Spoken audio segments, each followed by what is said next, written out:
Just got this new Bucklo's fork in the mail. I haven't opened it yet. It's got some stuff going on up here at the top, so we'll see what's inside. I'm gonna put it on this Schwinn Axum DP that I just got. Already done petals and a couple little gold accents there, but the fork is gonna be a big upgrade for it. So let's see what's in the box. All right, so we're gonna go in here. Cut this open.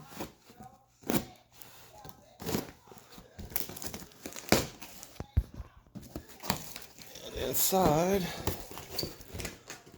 we've got, oh, that doesn't look too bad. I was a little worried about the top there. Okay, coming on out. Got a 29 right there. It's just like a little nick. It's nothing real big. I'll have to cut it down anyway. So this is the fork. I was worried in pictures I'd seen earlier that the fork stanchions look kind of reddish, but they actually look really good on this one. You see the red on the top, so it's the gold on the fork there. Wanted that domestic gold on the bike. Saying 120. We'll see. Knob down here. This thing to hold everything in place for shipping. So that's the fork. Get into it more here in a second. Okay, a couple things I have noticed. It looks like there's some, get over here in the light here. See, maybe like this. Some oil on the outside here. I don't know if that's a bad sign or not. But it's definitely leaking a little bit at the top there. Further on down, it feels light. We've got a spring guide for what weight and air pressure you want to set this thing at. So if you're at 200 pounds, you set it for 72 to 87 psi. Got your rebound, turtle, and the tortoise in the hare kind of thing going on. Warning, used for leisure cross country. Don't use for free hill, dirt jumping, or hard riding. You will kill yourself. I would probably do that anyway. The top got the air thing there. Adjustment here. Click, click, click, click, click, click, click. All the way to lockout, and then all the way back. Feels pretty solid. Any kind of, let's see. I think I got locked out right now. We'll try to get on the bike here in a second. Another thing that I heard people talk about with this fork is where you put the brakes on. And if you don't notice here, it doesn't look like there's any screw holes, but I'm guessing that's tape. Just peel that tape off. And voila. They actually look pretty good and threaded there, so that's not going to be much of a problem. Alright, I'm attempting to do this with no tools whatsoever, just Allen wrench and like a hacksaw and a hammer probably. So we'll see how that goes. Just flip the bike over and take off the brakes. Just pop the tire off. Took 2 seconds. So unscrewing brakes right here. Looks like I'm gonna pay attention to how my cables are routed. They're around the outside with a zip tie. So yeah, just pop this thing off and let's see where we're at. Alright, flipped it back over. I'm going to take off top screw here.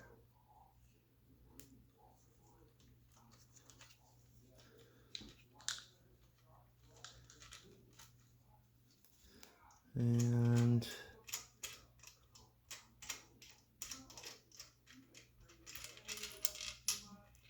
keep this guy for later. Let's see, I'm just going to take it off on the sides.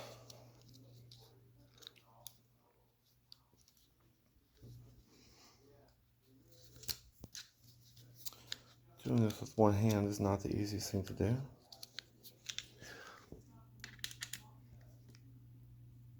I thread locked these last time, I think. Yeah. Always use the blue Loctite. There we go. Popping this guy off. I'm just gonna go ahead and stop it, do the other one, and drop the fork out. All right, loosened up these two bolts. I'm just gonna pop this guy up. Pops right off. Those are on the outside. Should just pick up. And yep, super easy. Picks right off. And no more fork. Let's go drop the bike down. Okay. Everything fell out of the head. Here's what I had. Rear.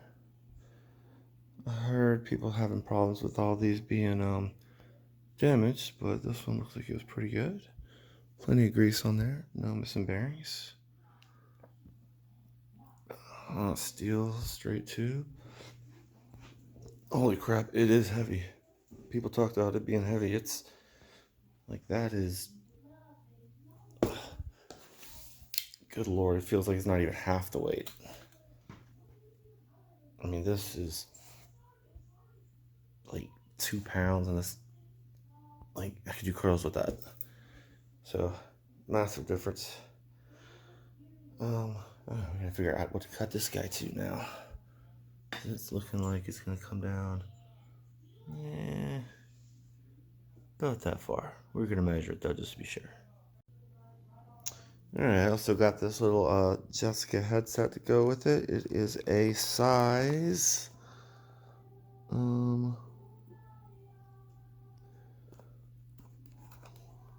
doesn't say. I think I was supposed to get 44.56, but I'll let you know here in a second. I'm not gonna pop it out, leave it in there, and then taper side down. Like that, and then here's the bottom part. Got that bearing in there as well. Much nicer than the old bearings. Goes on the bottom. Let's see. Oh yeah, it is a JA 44.56, which is the right one for this guy. So now I'm going to take hammer and a screwdriver, bang out those old cups, pop the new ones in, and see where we go. All right, here goes nothing. Screwdriver.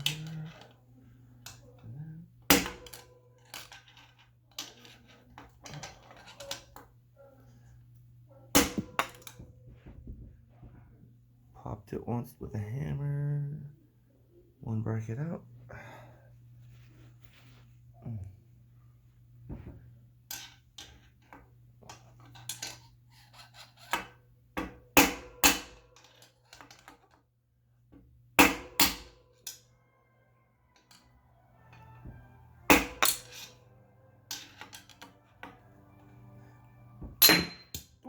That wasn't hard. Just pop right out. There's bearing in it, and that. Just bang those screwdriver a couple times. Piece of cake. Try the other one now. All right, both those popped out super easy. There's no grease inside there, so we're gonna use some Fillwood grease here. Good old waterproof grease. And I'm gonna lube up the inside of this. I put the headset in the freezer because someone said that makes it easier. So I'm gonna hit this with a blow dryer and headset in the freezer and see if it doesn't just slide right in. All right, little glob grease. Just go on here, all the way around.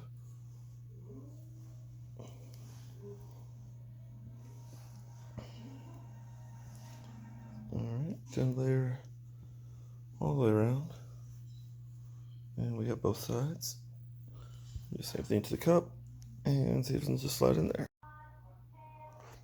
Okay, so what I did was I grabbed something wooden. I got a paintbrush handle, put it over the top, and banged on it with a hammer, actually the back of this hatchet, and it went flush perfectly.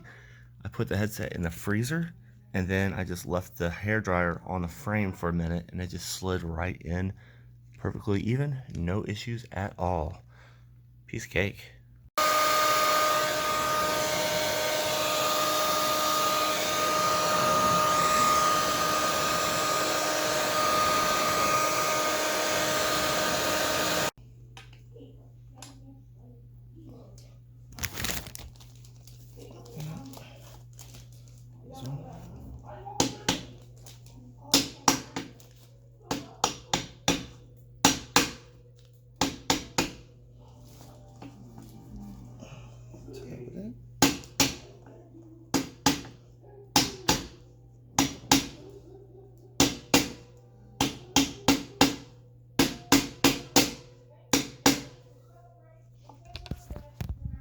Piece of cake.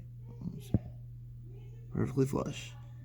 That was one part I was really worried about, and that worked like super easy.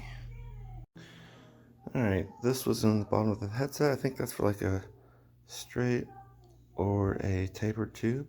So I pop the little one out. Don't need that one. This one should fit right on here. Like so. Just fits right on. And I should slide over the bottom, then I'll measure and see where I need to cut to. Alright, let's see if I can get lucky with this one now. So, let's down like this. Let's put a little grease. Where's it at? The camera. Grease. Just amount of grease on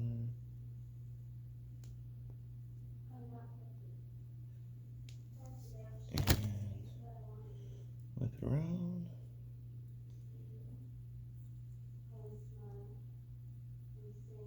Alright, greased up.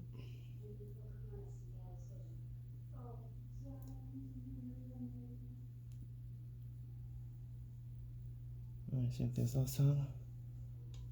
Pop it on there. And I'll see if I can see what I'm doing. Oh, I didn't heat this one up first. Let me do that.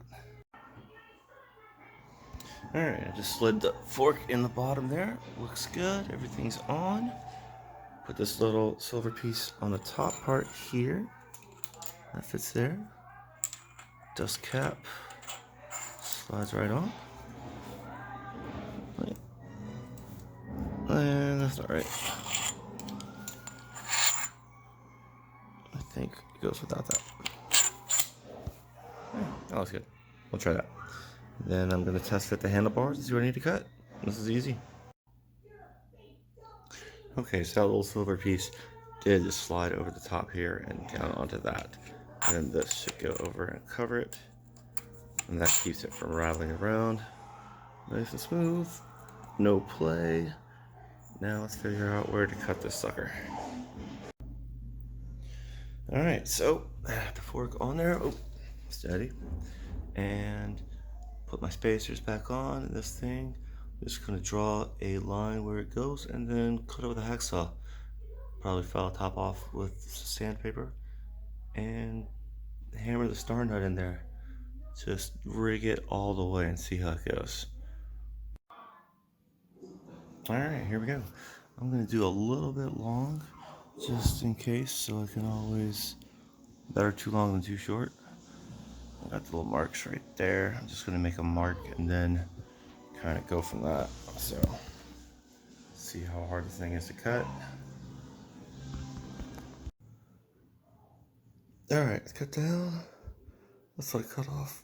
It's certainly not perfect, but that's pretty close.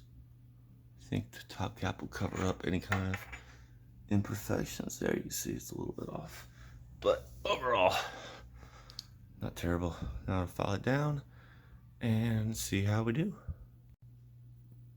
Alright, this is the thing I saw someone else do. They took the star nut and a screwdriver and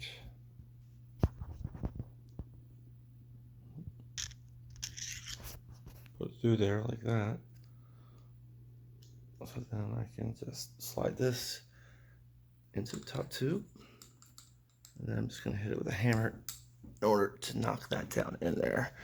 or a hatchet in my case. So hopefully this is gonna bang it down in there, and then we'll be ready to go. All right, this part's been the least fun.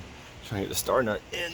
I put the shock protector thing, whatever, back on there, this little guy, and whacked it with the hammer a lot. Wasn't going in at first. Where's my? Yeah. But now it's going in there. I put it in hot water to get it soft so it go in there easier. And start going crooked, but then it straightened out once it got in there. So now I'm just whacking it with a hammer. Let's see if we can get it.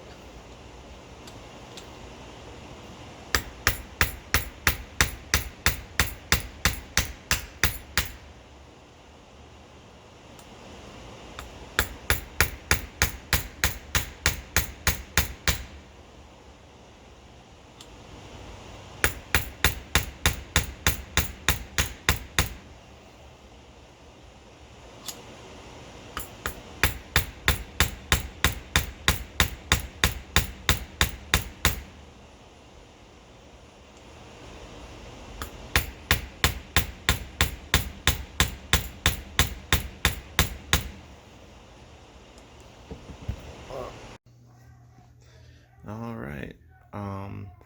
Had to add one more little spacer because it was a little bit taller. But then I just screwed the tab on there. Now I'm gonna tighten this up. Slap the wheel on there, put the brakes on, and that's it. Took me, I don't know, maybe 30 minutes, and it was not all that hard.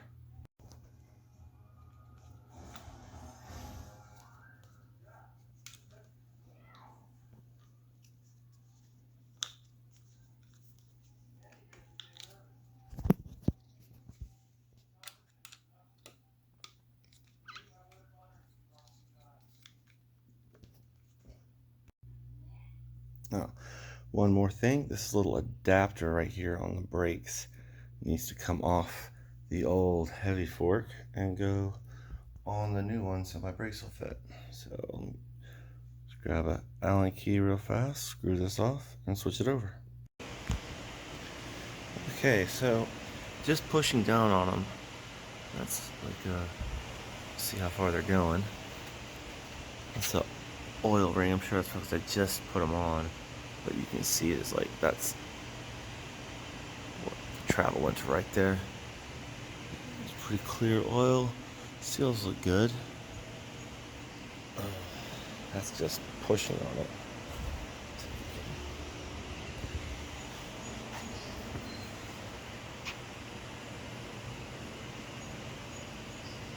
Yeah, I can't push with one hand.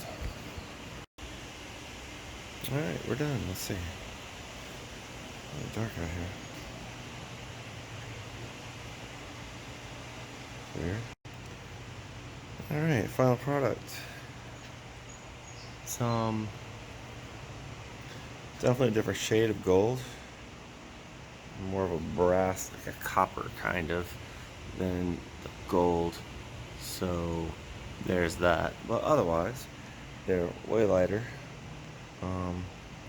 Haven't taken it on the trail yet, see how it goes. But there's the finished product. Looks pretty cool. See how they work.